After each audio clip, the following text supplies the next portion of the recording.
So hi everyone, today for my YouTube channel I thought I would make a nice little compilation of a couple of videos using footage from my Patreon tutorial that I recorded drawing this absolutely beautiful reference of a horse's nose. So the actual tutorial focuses on leather work, metal work, horse's hair, and then also the horse's nose. And this short video is kind of a nice little summary of different tips and tricks I'll give you on how to draw a horse's nose. So yeah, let's just get right into it. So my first tip I have is contrast, and I know this pops up a lot and it probably will in future, tips and tricks videos, stuff like that, but contrast I find is so important when doing realistic portraits. Just creating that depth in your portrait will just make it literally pop out the paper. So especially apparent in this certain tutorial, there is a lot of contrast in this reference. Now, as I said in my previous tips and tricks videos I posted, I'm pretty sure this reference photo was taken almost like in pure sunlight. So half of his face is in like pure vivid orangeness, and then the other, like more near to his other side, is pretty dark.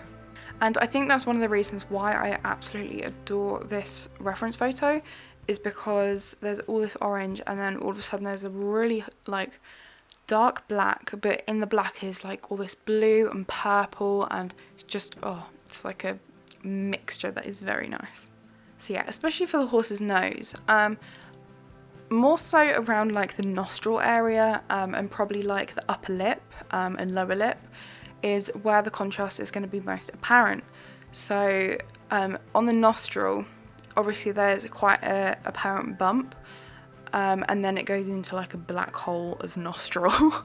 So what I personally did was fill that in completely black and then make the bump quite light. I mean, I definitely made it lighter than what it was on the reference, but you don't always 100% have to stick to the reference. Like, you can definitely elevate the contrast to your kind of liking if you think it's going to look good.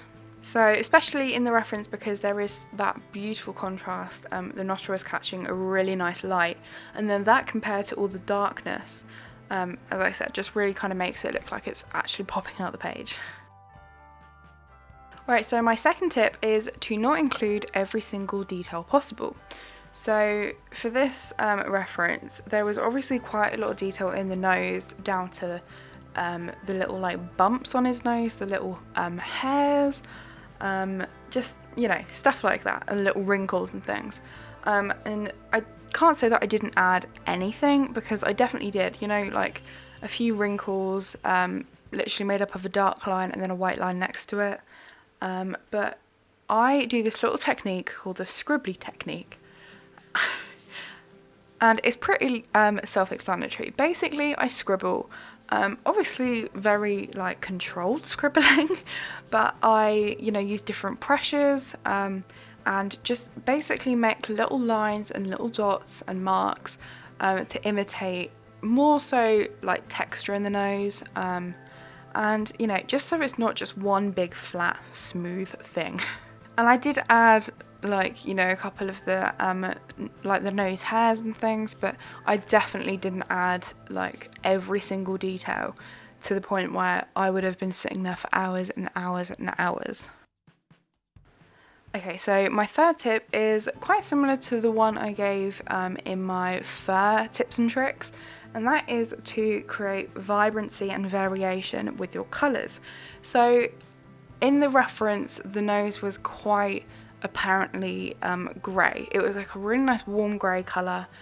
However, I wanted to add a few more colours because I'd used, as I mentioned a few videos back, I used that beautiful Merlot colour from the Derwent Lightfast range, and it's like a really deep red. And I wanted to tie that in a couple of other places.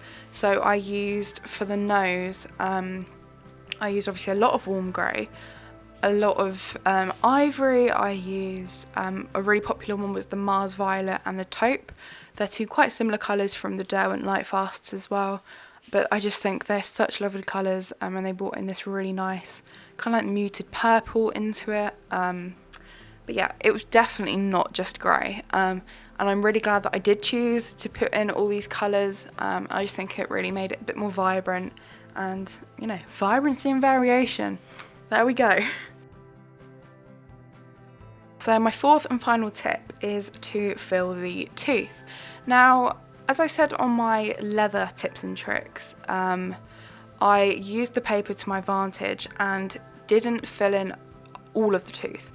And I suppose this can be the same for the nose. Like, as I mentioned, burnishing is where you press really, really hard and just completely get rid of the tooth altogether. However, I try and avoid that.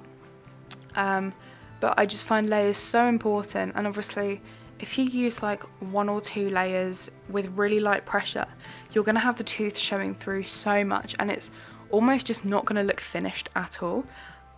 So you definitely want to use enough layers that are going to fill the tooth, not to the point where your pencils are going to be like shiny, because that means that you have burnished it, and it's going to be very, very difficult to go over if you do want to go over with different colours to tweak it. But yeah, layers I just find are so important when creating like a realistic portrait. So yeah, this one was quite a short one. I didn't really have that many tips that I hadn't already added in the other videos. However, I really hope you enjoyed it, and I hope it was helpful. As I mentioned before, this tutorial that I'm showing you now is part of a 4-part, 7+ hour long real-time tutorial that you can follow along with if you want. I would really, really appreciate if you could go and check out my Patreon and have a look, and I'd appreciate it even more if you could consider supporting me. My prices for Patreon are £3 a month or £5 a month. You're not tied into any contract or anything, so you can leave whenever you want, but that will get you exclusive content from me, including tutorials for both coloured pencil and pastel. So yeah, I hope you have a lovely day, whatever you're up to, and I hope to see you soon. Goodbye.